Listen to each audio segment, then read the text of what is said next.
मैं मनीषा अवस्थी। मैंने parents awareness के लिए एक नेशनल एजुकेशन पॉलिसी पे वेबिनार कंडक्ट किया है। ये एक वेबिनार सिर्फ इसलिए है कि आप इसके थ्रू ये समझें कि हमारे एजुकेशन सिस्टम में क्या क्या चेंजेस आए हैं।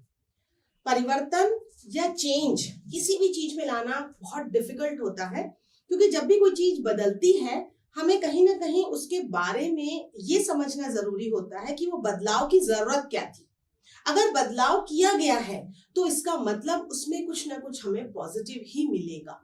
तो आज हम ये देखेंगे कि हमारे जो एजुकेशन सिस्टम में चेंजेस आ रहे हैं, जो एक नई पॉलिसी आई है, वो क्या बताना चाहती है। जरूरी ये है कि हम इसके बारे में एक ब्रीफ आउटलाइन जरूर जानें, क्योंकि हमारे जो बच्चे आने वाले हैं वो इस सेशन या अगले सेशन में इसे फेस करेंगे और हमारे पेरेंट्स को ये जानना बहुत जरूरी है। इसमें हर एक के लिए कुछ चेंजेस हैं। जैसे बच्चों के कैरिकुलम पे चेंजेस आया है, वैसे ही टीचर्स की ट्रेनिंग प्रोग्राम में चेंजेस होंगे, स्कूल के भी चेंजेस होंगे, सारे असेसमेंट में चेंजेस हैं। तो आज हम उसके बारे में एक छोटा सा ब्रीफ जानेंगे कि क्या बेसिक चेंजेस पेरेंट्स को जानना जरूरी है about the national education policy. Vision क्या है इस पॉलिसी का, क्यों ये चेंज लाया जा रहा है, is to provide high quality education to compete in the global world.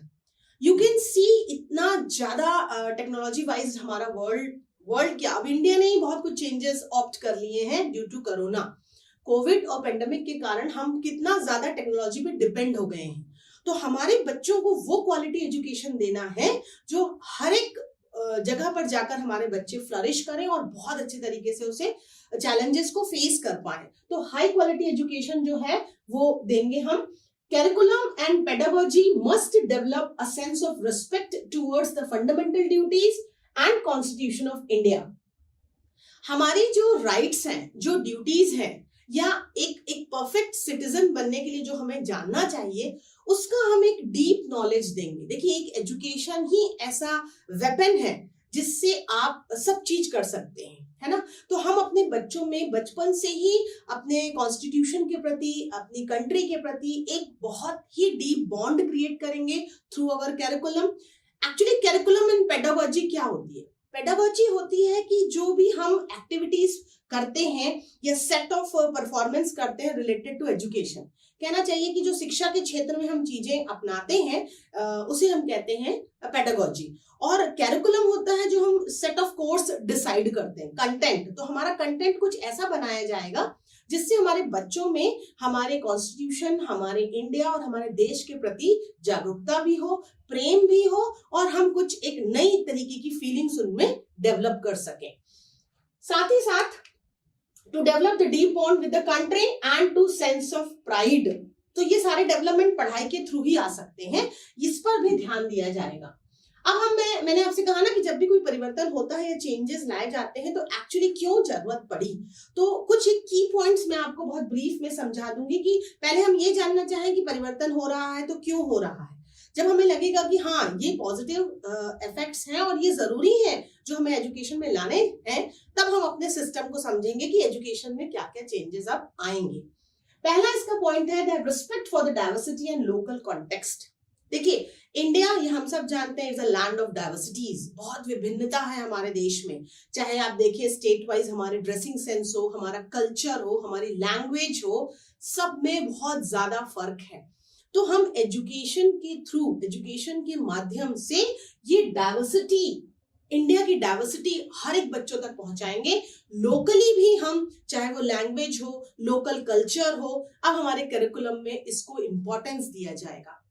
एक sense of respect, awareness about the diversity and the local area in which you are belonging. आप जहां पे हैं उस पर्टिकुलर स्टेट, उस पर्टिकुलर कल्चर को आपको जानना बहुत जरूरी है। और खाली यही नहीं, बट हमारा एजुकेशन सिस्टम अब ये भी कहता है कि स्टूडेंट्स को हम सारे इंडिया में विजिट कराएं, प्लेसेस ले जाएं और अवेयरनेस करें कि कौन सा स्टेट क्या कल्चर और क्या ट्रेडिशन फॉलो करता है। अपने देश के बारे में जानना ही बच्चों को बहुत इंपॉर्टेंट फील कराना जरूरी है, तभी वो अपने देश को जानेंगे और देश के प्रति अपनी ड्यूटीज समझेंगे। Equity and इनकल्शन। इक्विटी का मतलब है इक्वालिटी। देखिए जब भी आप एक बिल्डिंग भी बनाते हैं तो क्या होता है, आपको चारों पिलर सेम बैलेंस करके रखने पड़ते हैं, इजंट इट? तो वही चीज अब एजुकेशन सिस्टम सोच रहा है कि अगर कोई चेंजेस आते हैं, एजुकेशनल डिसीजन लिए जाते हैं, तो वो डिसीजन जो है वो सबको मान्य करके करे जाएंगे, यानी इक्वालिटी होगी। कुछ भी ऐसा नहीं किया जाएगा कि किसी एक पार्ट पे अलग है और एक पार्ट पर अलग है, मतलब इक्वालिटी की आपके पास एजुकेशनल डिसीजंस माने जाएंगे। कम्युनिटी पार्टिसिपेशन, कम्युनिटी क्या है, समुदाय जो अलग अलग तरीकों का होता है। तो इसमें ये बताया गया है कि अब हमारे एजुकेशन पॉलिसी में इस बात का भी ध्यान रखा गया है कि हर एक समुदाय को हम एनकरेज करें, उन्हें एक बढ़ावा दें और उनका पार्टिसिपेशन हमारे एजुकेशन सिस्टम में कहीं ना कहीं इन्वॉल्व हो जाए। तो इस पर भी ध्यान रखा गया है। यूज ऑफ टेक्नोलॉजी, देखिए अगर आपको आगे बढ़ना है यानी अपग्रेड होना है, अपडेटेड होना है, और आज हम देख रहे हैं कि हर एक चीज पर हम टेक्नोलॉजी पर डिपेंड हो गए, तो एजुकेशन क्यों नहीं? जो फॉरेन कंट्रीज में या आउट ऑफ इंडिया जो चीजें होती थी वो कहीं ना कहीं अब हमने इंडिया में भी ऑप्ट करना चालू कर दी हैं। तो अब हम टेक्नोलॉजी बेस्ड एजुकेशन को छोड़ेंगे नहीं। अब ये नहीं है जो हमने अभी ऑनलाइन किया वो अब खत्म हो जाएगा, ऐसा नहीं होगा। हम टेक्नोलॉजी का बराबर से यूज अब हम अपने एजुकेशन सिस्टम में रखेंगे। एम्फसाइज द कॉन्सेप्शनल अंडरस्टैंडिंग, ये बहुत इंपॉर्टेंट होता है। देखिए बच्चे इस एजुकेशन पॉलिसी में सबसे इंपॉर्टेंट यही है कि जो रोट लर्निंग है, मेमोराइज करना है और रट के पास हो देना है सिर्फ मार्क्स लेकर के, वो मेथड खत्म होगा। रोट लर्निंग की जगह अब हम कंसेप्शनल अंडरस्टैंडिंग पे ध्यान देंगे। जब बच्चा कंसेप्ट को पढ़ के कोई चीज आगे बढ़ता है तो वो भूलता नहीं। रटन विद्या जिसे हम कहते हैं ना, वो नहीं करना कि रटो, एग्जाम में जाओ, लिख लो, मार्क्स ले लो। तो मार्क्स हमें मिल जाते हैं बट हमारा स्किल डेवलप नहीं होता है। तो कंसेप्शनल बेस्ड अंडरस्टैंडिंग के टॉपिक्स और वैसी ही चीजें पढ़ाई जाएंगी। देन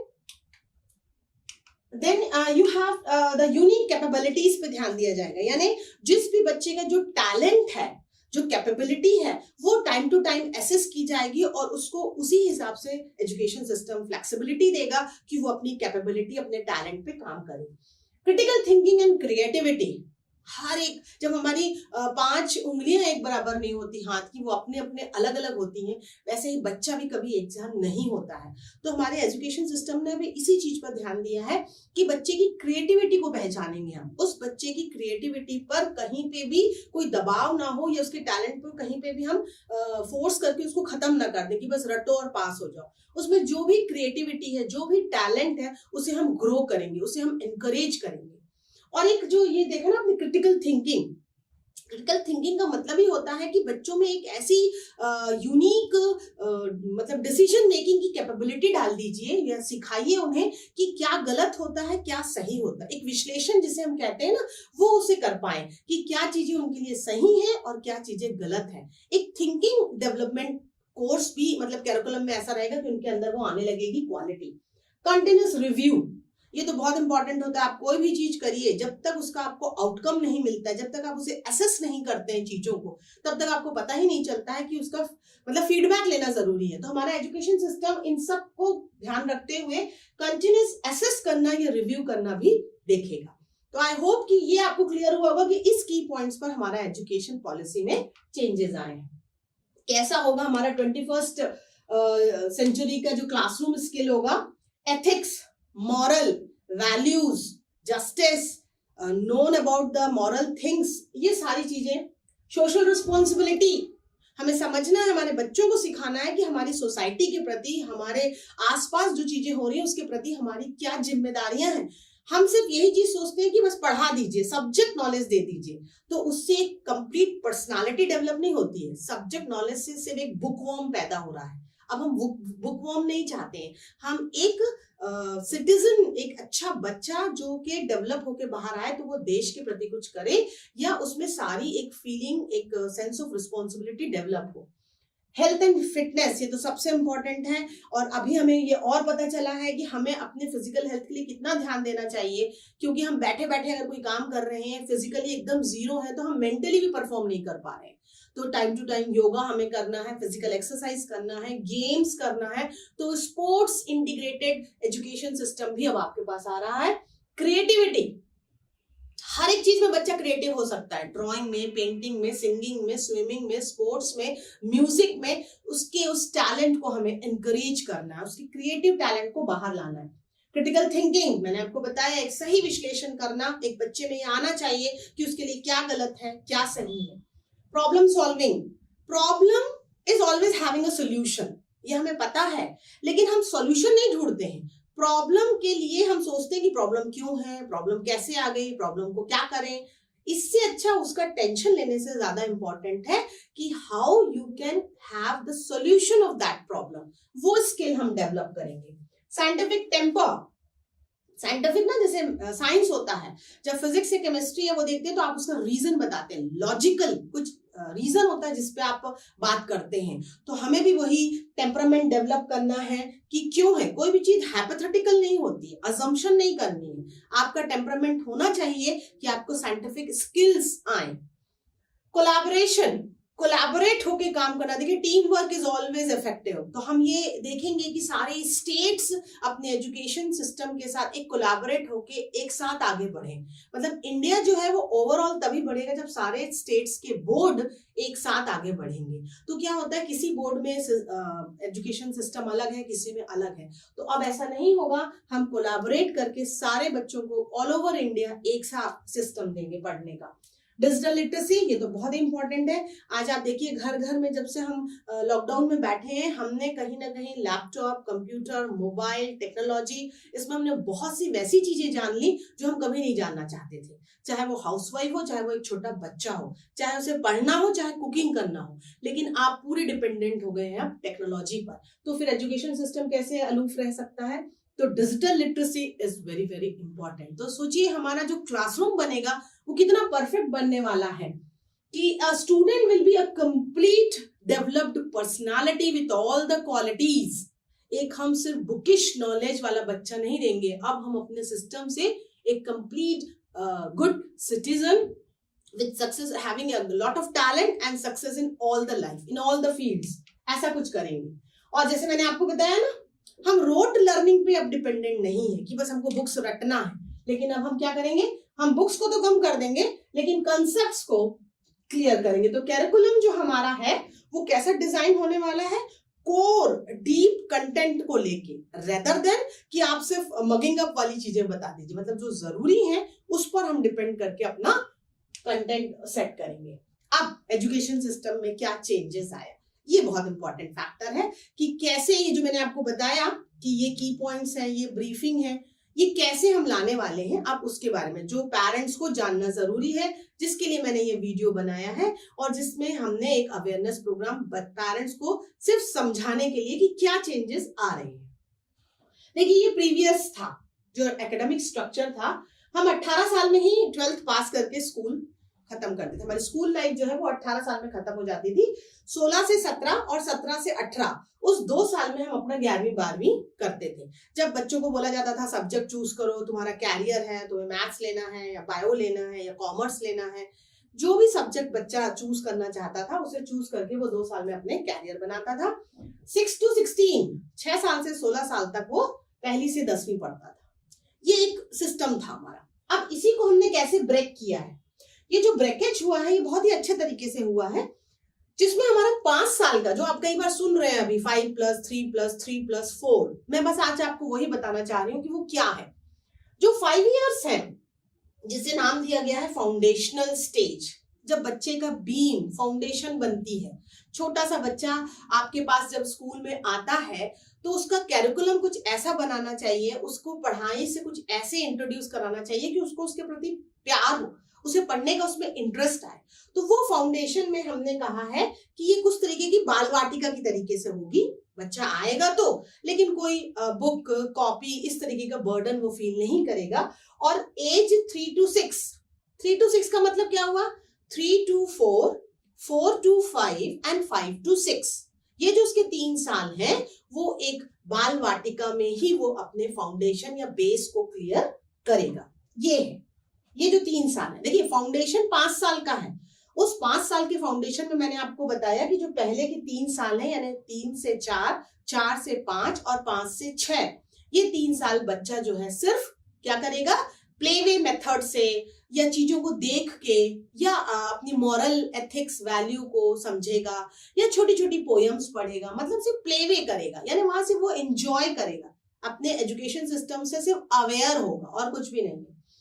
फिर उसके पास 2 साल आए फाउंडेशन में, जब वो 6 to 7 और 7 to 8 ये 2 साल वो है क्लास 1 और क्लास 2 करेगा।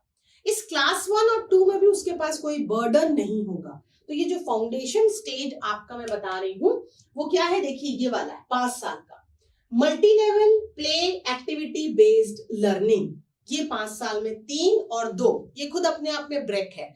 तो 3 और 2 में जब बच्चा कर रहा है तो क्या मैंने बताया आपको, pedagogy of early childhood care and education, सिर्फ केयरिंग, लविंग, प्लेइंग ऐसे वर्ड्स का, उन छोटे जो फूल की तरीके से आपके पास बाल वाटिका इसलिए यूज कर रही हूँ ये वर्ड।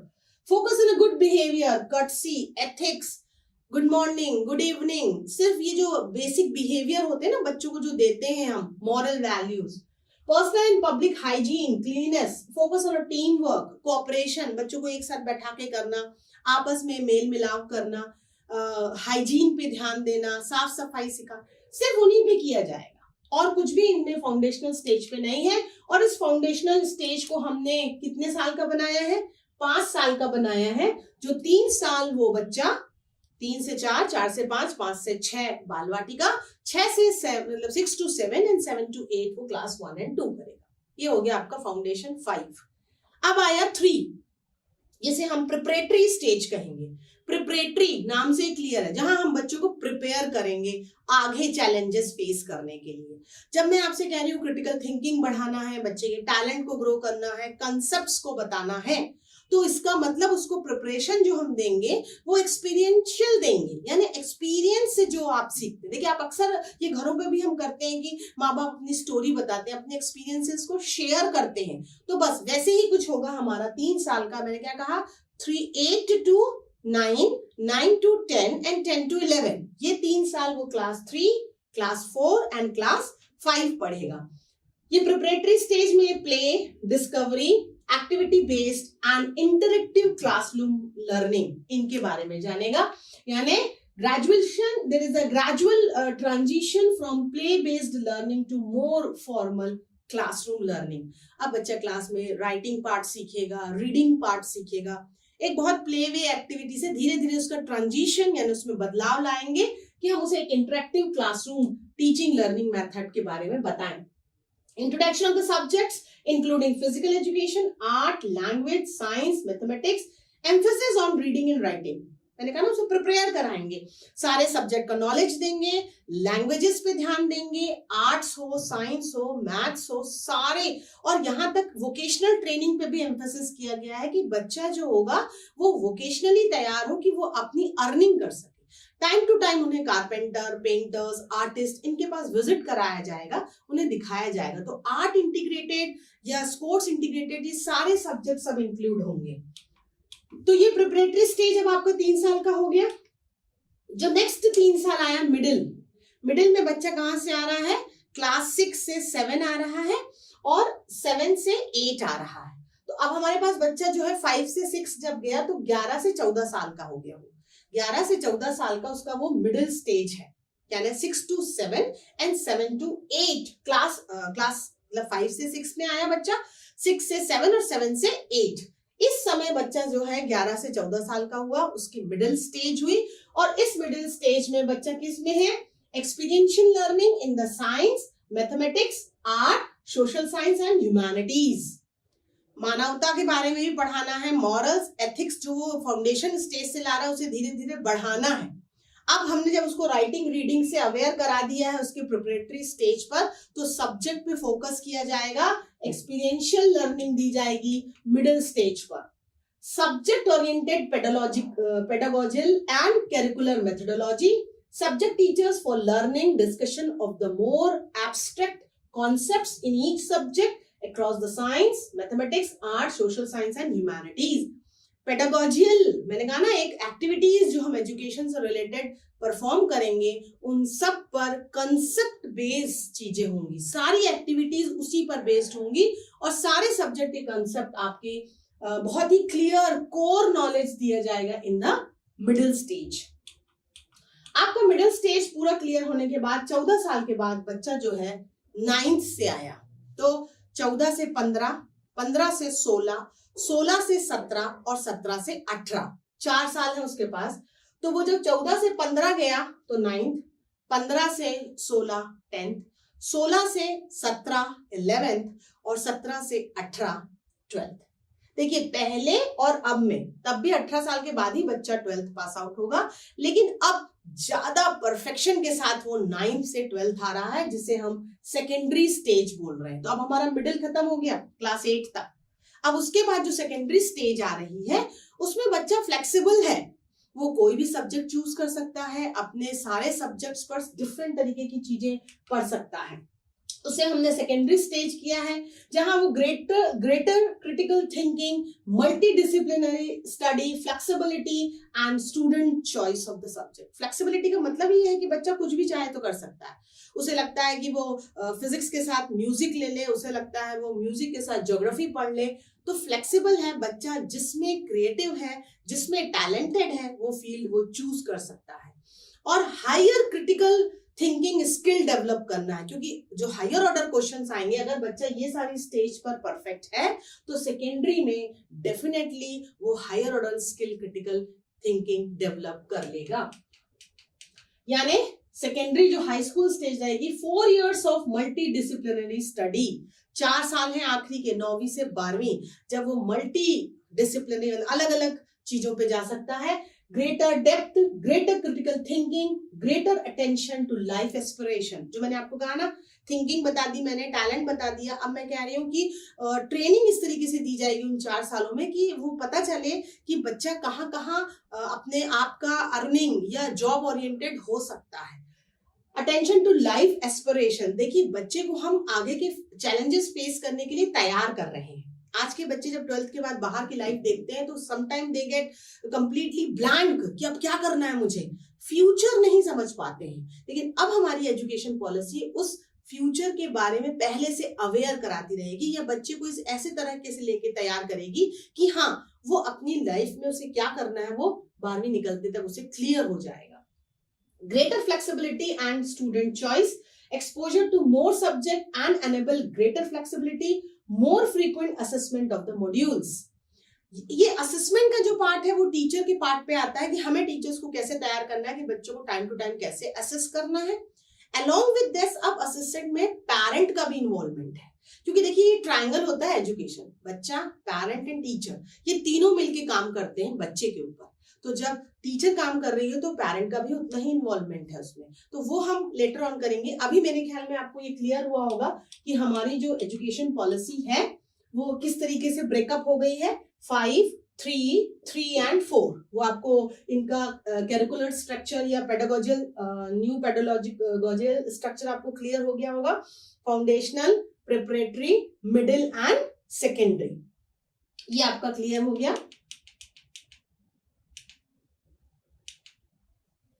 ये जो एक लास्ट टॉपिक में आपको ब्रीफ एक्सप्लेन कर देती हूँ कि आपको जो ज्यादातर बेसिक चीजें बताई गई हैं वो किस किस पे बताई गई हैं।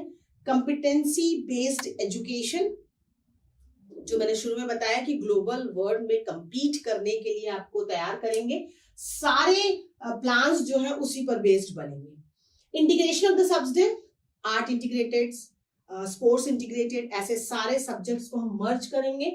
डेवलपमेंट ऑफ साइंटिफिक टेम्पर, ये मैंने आपको पहले ही बताया, और जो साइंटिफिक मतलब टेम्परामेंट बच्चों को ऐसा करना है कि उनमें पेट्रोटिज्म भी आए, उनमें साइंटिफिक लर्निंग भी आए, उनमें लॉजिकल थिंकिंग भी आए, सारी चीजें डेवलप हो।